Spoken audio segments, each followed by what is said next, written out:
I've been asked to talk a little bit about topics that I discuss in my books about Kamishibai. So I have a short presentation to share with all of you before I perform a story. As some of you may know, in the Kamishibai classroom, engaging multiple literacies through the art of paper theater, I present hands-on workshops for teaching how to create and perform original tezukuri or handmade Kamishibai stories based on my experiences with storytellers and artists in Japan, and also conducting Kamishibai workshops with children in the US over many years.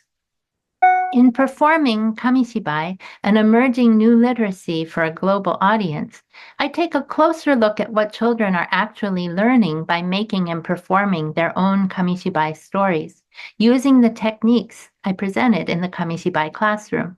In this book, I present Kamishibai as a multimodal literacy and claim that teaching Kamishibai is especially relevant today because it promotes the new literacy skills that are needed in the digital age. So what do I mean by multimodality and new literacy skills, and what makes Kamishibai a multimodal form of communication? A mode, quite simply, is a means of communication. The New London Group has identified 5 modes of communication: visual, linguistic, spatial, oral, and gestural. I will talk about more of each of these in a moment. In classrooms where literacy used to refer only to text-based reading and writing, multimodality has become a useful term to describe the many modes of communication that have become possible thanks to digital technologies. Using digital technologies, one person can now combine video, still images, text, voice, music, illustration, and more into one communication. We see these new literacies at work every day on social media, YouTube, on our smartphones, and these skills are increasingly becoming integral to literacy teaching in the classroom as well. So with all these options, why do we need Kamishibai, and how does it relate to digital literacies? While it's true that digital literacy and the internet allow us to combine many modes into one communication, usually that communication is not concrete or tangible, and it's often short-lived and fleeting. We post or upload a file, and we might get a few comments or thumbs up before we move on to the next thing. I argue that Kamishibai slows down the process of combining different modes, and through practice and repeated performance, offers students concrete, hands-on methods to manipulate multiple modes and try out different ways of coordinating them.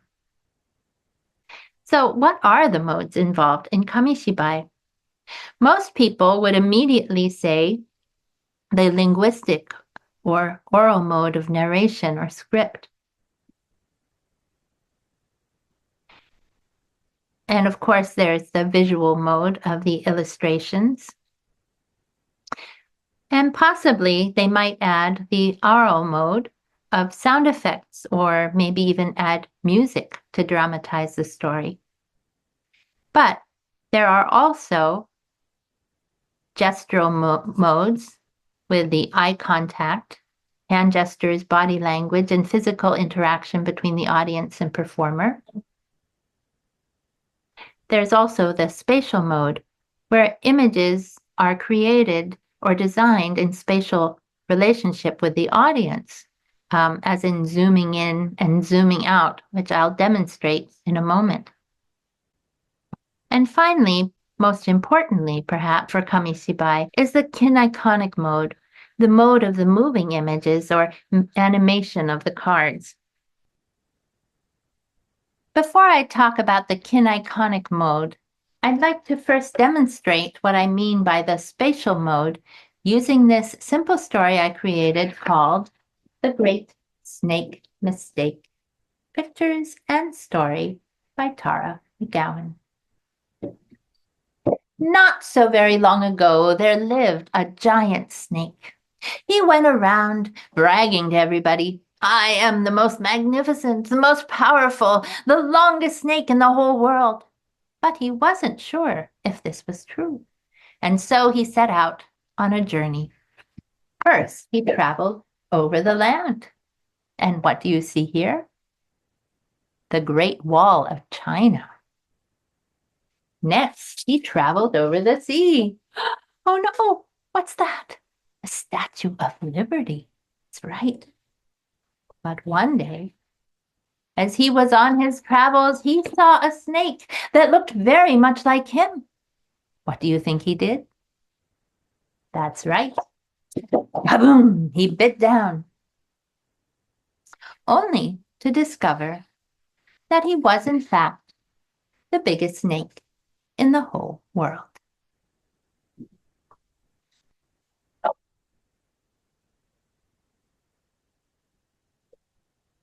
Now let's take a moment to look at how I created space in this story.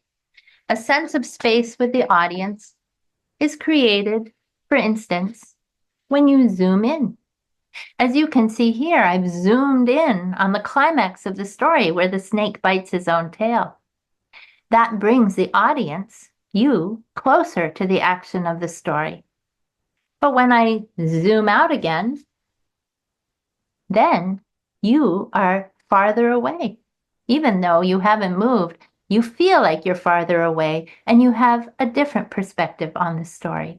In this way, when you create a Kamishibai story, you can use the spatial mode to give your audience a different experience of the action.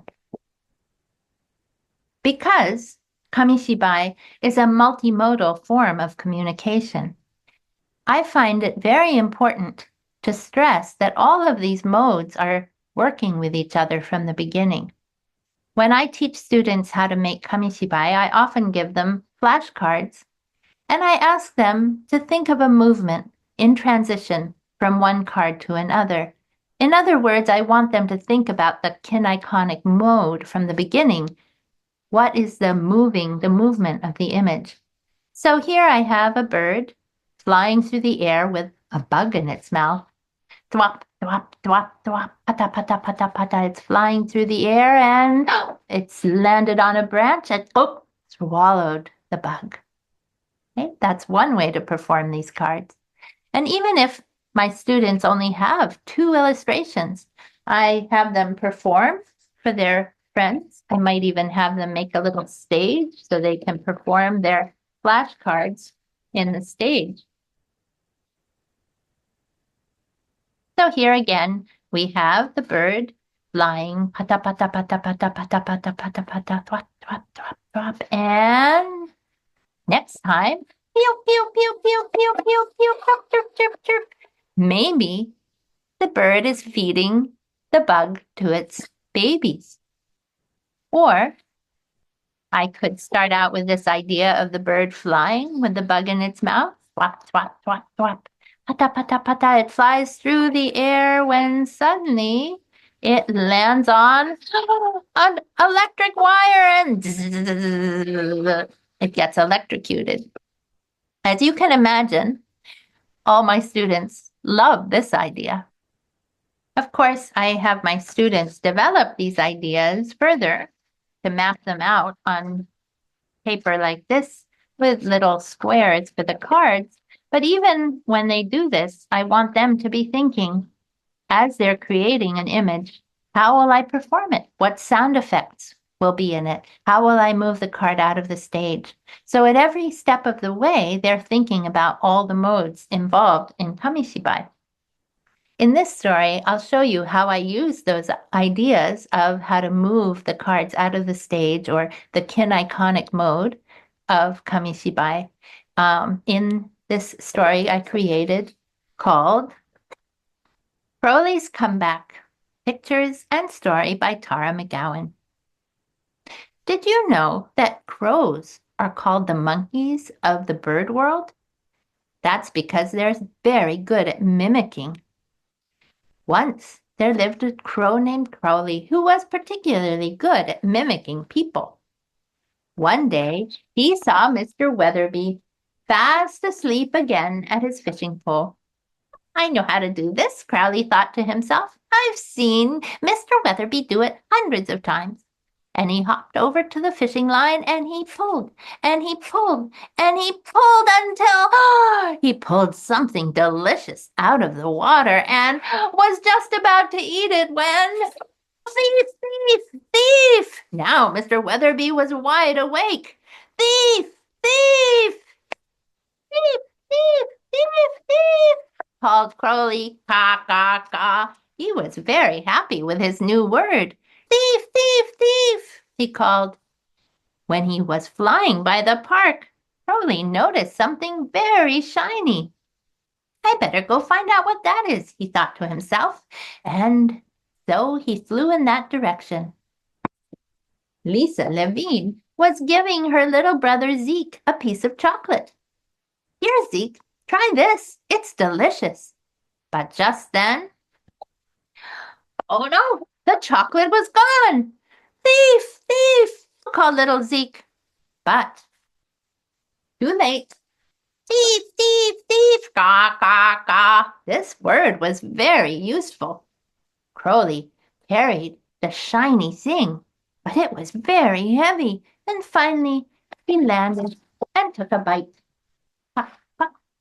Not only was it shiny, it was sweet and delicious. I'm going to look for some more of this tomorrow, he thought to himself. The very next day, Mr. Smith was coming out of the doctor's office. As you can see, his nose is very red, and he has big bags under his eyes. Mr. Smith has not slept in weeks. Take this pill, said the doctor, and you will get a good night's rest. He couldn't wait. But just then, who should come by but Crowley? Thief! Thief! He called. But it was too late, and Crowley couldn't answer because he had the pill in his mouth. He flew pata-pata until he landed on a branch and he swallowed the pill. A few moments later, Crowley didn't feel so well.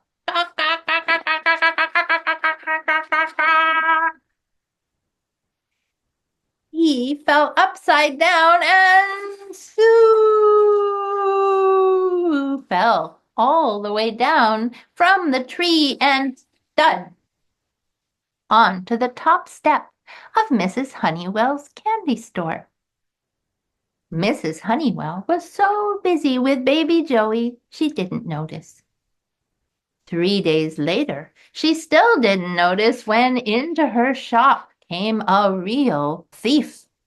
And he grabbed all the money she had on the counter when suddenly, thief, thief, thief, Crowley woke up and chased after. Thief, thief, thief, he called.